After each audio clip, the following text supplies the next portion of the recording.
You ever just listen to your furnace and think, something's just not right here? It kicks on, runs for maybe a few minutes, and then silence, only to fire right back up again moments later. Well, today, let's put on our detective hats because we're going to solve a classic Oklahoma mystery, the case of the 5-minute furnace. Does that sound familiar? Maybe you're at home, it's one of those milder winter days, and you just can't tune it out, that constant on-again, off-again of your furnace. Let me tell you, you're not imagining things, and you are for sure not alone in this. There's actually a name for this weird behavior. In the HVAC world, they call it short cycling. And honestly, it's one of the top things homeowners around here notice and just get really confused by.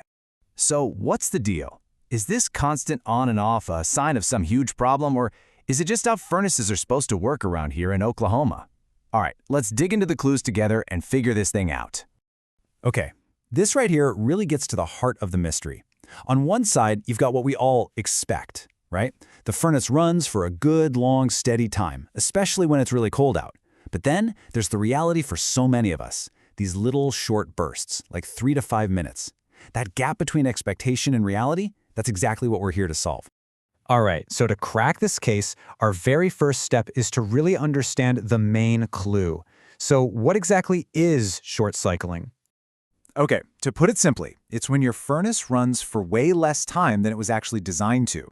See, most furnaces, they're built to run for about 10, maybe 20 minutes at a time to get your house heated up efficiently. So when those cycles are consistently shorter than that, especially when it's cold out, well, that's what we call short cycling. And hey, this is a really crucial distinction we need to make for our investigation. You've got short cycling, which is when the thermostat just gets satisfied way too quickly and shuts everything down. But then there's limit cycling. That's totally different. It's a safety switch kicking in because the furnace is actually overheating, usually from bad airflow. The key difference you can notice? With limit cycling, the burner's cut off, but the fan, it just keeps on blowing. Okay, so now that we've got our terms straight, it's time to reveal the prime suspect.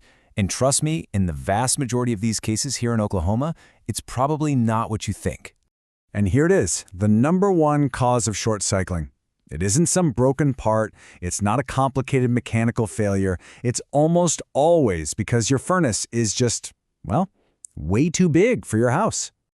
So why? Why is that? Well, it's because here in Oklahoma, our HVAC systems are sized for our absolutely brutal summers, not for our kinda mild winters. Think about it. You might have an AC that needs a whopping 90,000 BTUs of power to keep your house from melting in August, but the furnace that comes packaged with it, it's also 90,000 BTUs, when your house might only need, say, 50,000 BTUs of heat in the middle of January. That's literally like using a fire hose to water a tiny little houseplant.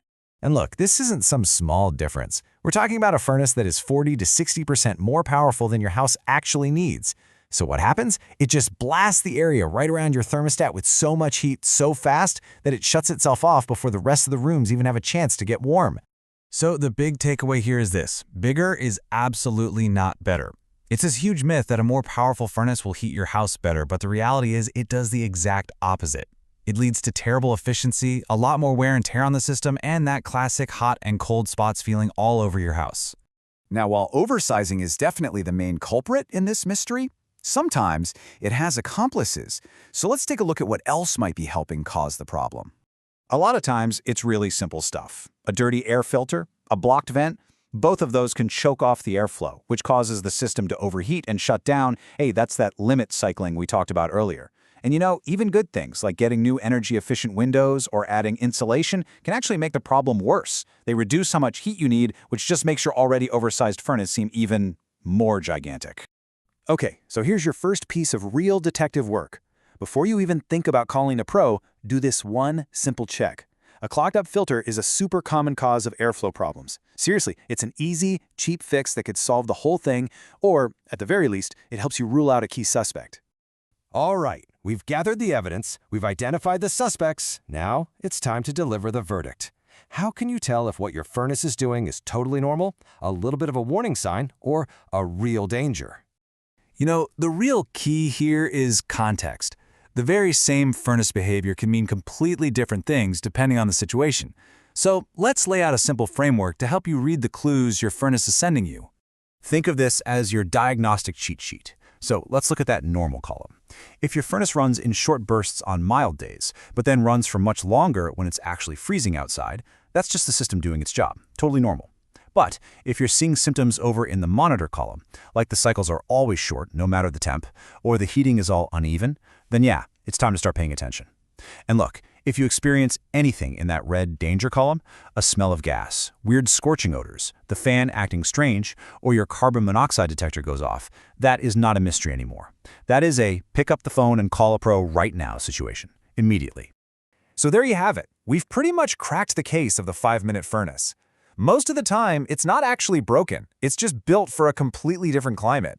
And that leaves us with one last, kind of thought-provoking question. This whole idea of bigger isn't better, well, it applies to way more than just furnaces, doesn't it? It really makes you wonder, what else in our homes or even our lives is oversized, inefficient, and just not quite the right tool for the job? Something to think about.